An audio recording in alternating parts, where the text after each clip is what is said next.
तो आपको बहुत ही आज प्रिसाइज रिसोर्स के बारे में बताया। यही है कि कॉन्सेप्ट बिल्डिंग पे फोकस करनी है। अगले 6 मंथ में आपको सिलेबस कंप्लीट, इनका 200 क्वेश्चन का हर साल के सिलेक्टेड 200 क्वेश्चन का इनका क्वेश्चन बैंक होता है। आपको रूटीन ज़्यादा पे फोकस नहीं करना, बस आपको पता होना चाहिए कि मेरा डेली टारगेट क्या है। शॉर्ट नोट्स कैसे बनाना है एक बार देख लो। जैसे मेरा शॉर्ट नोट्स है ये एनएलएम वगैरह। जैसे ये वाला क्वेश्चन इस बार री नीट में आया हुआ ना, ये क्वेश्चन री NEET 2026। Welcome to Madam Mentors. आज के वीडियो में हम लोग नीट 2027 के लिए फिजिक्स का रोड मैप को डिस्कस करेंगे कि आपको कैसे फिजिक्स को अप्रोच करना है। जब से रीनीट हुआ है और 2025 का पेपर तो फिजिक्स का बहुत ही टफ था ही। मार्केट में पूरा हल्ला है कि फिजिक्स टफ है और लोग बैच पे बैच लॉन्च कर रहे हैं ताकि बच्चों को ट्रैक किया जाए उनके बैच में और बच्चों को बुलाया जाए। तो चलिए हम आज डिस्कस करेंगे फिजिक्स का रोड मैप। तो सबसे पहले आपको क्या करना है, फेज़ 1 में आपको कॉन्सेप्ट बिल्डिंग पे फोकस करनी है। ठीक है, कॉन्सेप्ट बिल्डिंग के फाउंडेशन होगा आपका 6 मंथ। अभी आपको लग रहा होगा कि भाई बहुत ज़्यादा टाइम है, लेकिन बहुत ज़्यादा टाइम नहीं है। पहले आप कोशिश करिए कि 6 मंथ में सिलेबस कवर हो जाए। और फिजिक्स में ऐसा होता है, जब आपका फिजिक्स वीक होगा कोई क्वेश्चन करने में आपको आधा घंटा भी टाइम देना पड़ेगा, एक घंटा टाइम देना पड़ेगा। तो अभी क्या करना है, आपको सबसे पहले क्लास अटेंड करनी है। जिन भी टीचर से आपको अच्छा लगे उनका लेक्चर को अच्छे से फॉलो करिए। उसके साथ साथ क्या करिए, जब क्लास अटेंड कर रहे हैं उस टाइम आप नोट्स को प्रिपेयर करिए अच्छे से। ठीक है, जब नोट्स प्रिपेयर कर लेंगे तो क्लास खत्म होगी, अब तुरंत आप नोट को एक बार रिव्यू करिए और क्वेश्चन प्रैक्टिस पे चले जाइए।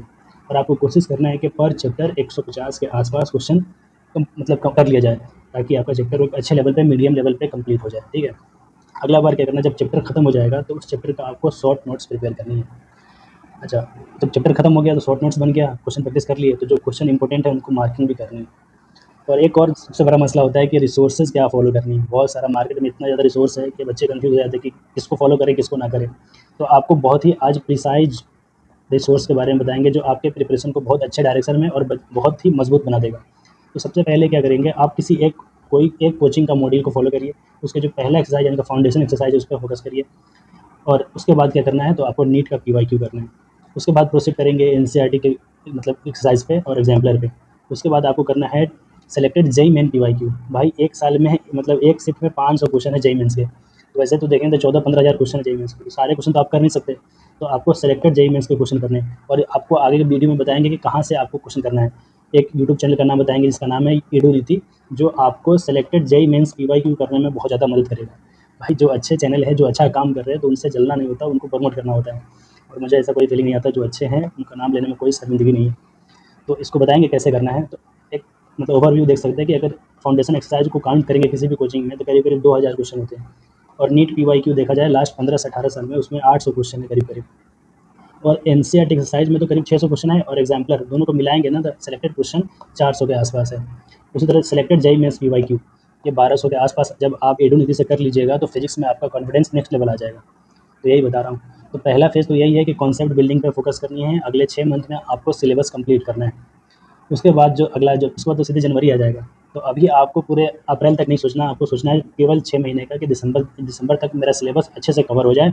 अच्छे से कवर होने का मतलब है आपका नोट्स बन जाए, आप क्वेश्चन प्रैक्टिस 150 के आसपास कर लो, यानी कि फाउंडेशन एक्सरसाइज और नीट की एक्सरसाइज, आपका शॉर्ट नोट बन जाए और इन दोनों एक्सरसाइज की मार्किंग हो जाए। ठीक है, उसके बाद आप जब फेज़ 2 में आएंगे, यानी कि फरवरी का महीना आएगा, जनवरी-फरवरी का, उसमें आप एग्जाम्पलर को और NCERT की एक्सरसाइज को करेंगे और जेईई मेंस PYQ, मतलब वो जो 2 महीना होगा जनवरी और फरवरी का, उसमें आपको इंटेंसिव प्रैक्टिस पे फोकस करना है। अच्छा देखो, एडुनीति को मैं क्यों प्रमोट कर रहा हूँ, आप एक बार देखना। एक बार देखो आप इधर, ये एडुनीति क्या करते हैं, इनका 200 क्वेश्चन का हर साल के सिलेक्टेड 200 क्वेश्चन का इनका क्वेश्चन बैंक होता है और इसको अच्छे से डिस्कस करते हैं पूरे वीडियो में, देख सकते हैं आप ये। तो इसलिए इसको बता रहे हैं कि ये आपके प्रिपरेशन को, जैसे नीट का पेपर टफ आ रहा है, ठीक है, जब टफ पेपर आ रहा है तो आपको जेईई मेंस के अच्छे क्वेश्चन को प्रैक्टिस कर लेनी है, उसको 3-4 बार बना लेना है, तो आपका प्रिपरेशन खुद ही बहुत अच्छा हो जाएगा। इस बार का भी क्वेश्चन मैच करेंगे ना तो बहुत सारे क्वेश्चन उनके जेईई मेंस वाले सिलेक्टेड है, एज इट इज़ मैच कर रहे हैं बहुत सारे। आप देखो एक बार। तो फेज़ 3 में क्या करना है, जो फेज़ 1 और फेज़ 2 में जो आपने किया है उसी को रिपीट करना है और कोशिश करना है कि एक क्वेश्चन को कम से कम 3 से 5 बार किया जाए। ये फिजिक्स है भाई, मतलब एक क्वेश्चन को आप 1-2 बार करने से काम नहीं चलेगा, समझे? कम से कम 3 से 5 बार करना पड़ेगा, तभी उसका कंसेप्ट एकदम रटा होगा दिमाग में और तुरंत एग्जाम में अप्रोच आएगा, तुरंत आप सोल्व कर पाओगे। नीट में एक्यूरेसी भी चाहिए और साथ में स्पीड भी चाहिए। इसी साल देख लीजिए, बहुत सारे बच्चों का तो पेपर ही छूट गया, क्वेश्चन ही नहीं देख पाए, तो अटेम्प्ट कहाँ से करेंगे। तो वही चीज़ है कि अब जब एक क्वेश्चन को 3 से 5 बार करिएगा तो उसका अप्रोच एकदम दिमाग में रहेगा, स्पीड तुरंत आपको स्पीड तेज़ हो जाएगी आपकी, तो आप क्वेश्चन भी ज़्यादा अटेम्प्ट कर पाओगे। तो ये चीज़ है, बहुत ही सिंपल सा बता रहे हैं, आप एक बार देखो। अच्छा, बोनस पॉइंट क्या है, बहुत सारे टीचर होंगे ना तो पूरा रूटीन बताएंगे आपको कि 6 बजे जगना है, ठीक है, ऐसा 8 बजे तक पढ़ने बैठ जाना है। ऐसा कुछ रियल लाइफ में नहीं होता भाई, प्रैक्टिकल होके जियो। आपको रूटीन ज़्यादा पे फोकस नहीं करना, बस आपको पता होना चाहिए कि मेरा डेली टारगेट क्या है, कि फिजिक्स में 1 लेक्चर करना है या 2 लेक्चर करना है और साथ में 30-40 क्वेश्चन प्रैक्टिस करना है, ऐसा कुछ। उस टारगेट पे आप फोकस करिए।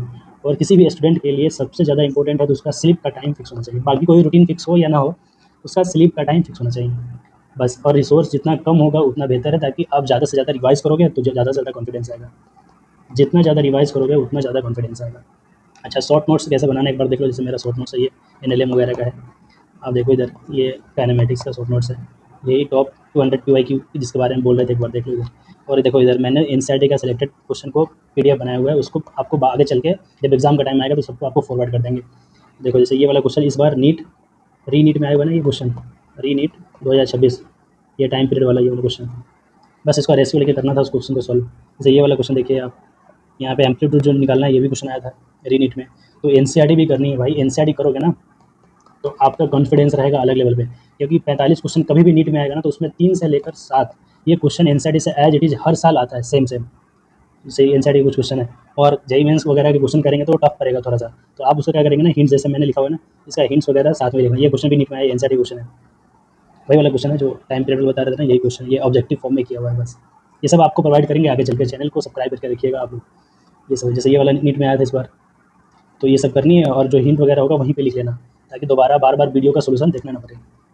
और जिनको इन जनरल मैं कहूँगा कि आप ब्लाइंडली जो है इडूनीति के टॉप 200 पीवाईक्यू जो सीरीज़ है उसको फॉलो करिए, और 2019 से लेकर 2026 तक का सारे क्वेश्चन कर जाइए। करीब-करीब 1200 क्वेश्चन होंगे ये, और ये 1200 क्वेश्चन को आप 3 से 4 बार कर लेंगे ना, तो आपका फिजिक्स पे अपने आप कॉन्फिडेंस आ जाएगा। और मैं आपको मतलब ऐसा सजेस्ट करूँगा कि जो आप 2025 के लिए 2025 या 26 में जिस टीचर को फॉलो किया था ना, उसी से कर लीजिए सिलेबस जल्दी कवर।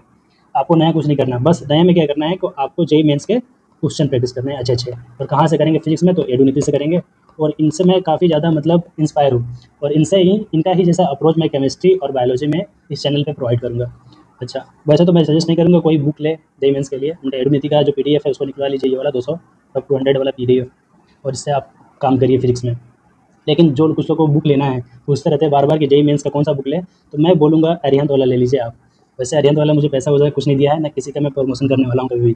अरिहंत में क्या है, इसमें एक्सरसाइज का लेवल बटा हुआ है, लेवल 1, लेवल 2, लेवल 3 ऐसा कुछ करके। तो नीट वाले बच्चे के लिए क्वेश्चन को सेपरेट करना आसान होगा, तो आपके लिए प्रैक्टिस करना ईज़ी होगा। अगर कोई बुक लेना है तो ये वाला बुक जेईई मेंस का ले लीजिएगा, इसका डिस्क्रिप्शन में लिंक डाल देंगे और डला हुआ है। अगला देख लो। और ये नीट का पीवाईक्यू लेना है तो दिशा कंपनी का लीजिएगा, पीवाईक्यू सबसे बेस्ट है। और कुछ लोग होशियार बनने के लिए आएंगे, कमेंट में लिख देंगे भाई कोई भी पीवाईक्यू कर लो एक ही जैसा है। ऐसा कुछ नहीं होता। अगर कोई सॉल्यूशन गलत होता है किसी में, कोई मतलब क्वेश्चन में मिस प्रिंट हो गया तो बच्चे परेशान हो जाते हैं, एक-एक घंटा दूसरे जगह सॉल्यूशन देखना पड़ता है। तो जो सबसे ऑथेंटिक और सबसे बेहतर लगा मुझे, मैं भी कोचिंग वगैरह को प्रोवाइड करता हूँ अपने कोचिंग में, तो यही बुक प्रोवाइड करता हूँ। कौन सा? दिशा का नीट पीवाईक्यू। तो एक बार आप रिव्यू कर लो क्या बोला है आपसे। कि सबसे पहला तो यही है कि आपको कोशिश करना है कि दिसंबर तक आपका सिलेबस कंप्लीट हो जाए। और अभी टाइम बिल्कुल नहीं है, आप मत सोचो कि 10 महीने टाइम है, ऐसा कुछ भी नहीं है। कॉन्सेप्ट पे फोकस करिएगा, बहुत सारा फिजिक्स में टाइम लगेगा शुरू में। फिजिक्स टफ नहीं है, फिजिक्स जो है टफ नहीं है बिल्कुल भी, ये टाइम ज़्यादा मांगता है बस। अगर आप 10 घंटा पढ़ रहे हो तो इसमें से करीब 6.5 to 7 आवर फिजिक्स को देंगे ना शुरू के 2-3 महीने, तो आपका फिजिक्स में कॉन्फिडेंस खुद ही आ जाएगा। वीडियो देखने के लिए बहुत बहुत शुक्रिया। और चैनल पे नए हैं तो सब्सक्राइब तो करना भूलो ही मत भाई, आगे और भी अच्छा वीडियो आएगा आपके लिए। तो तब तक के लिए ओके बाय।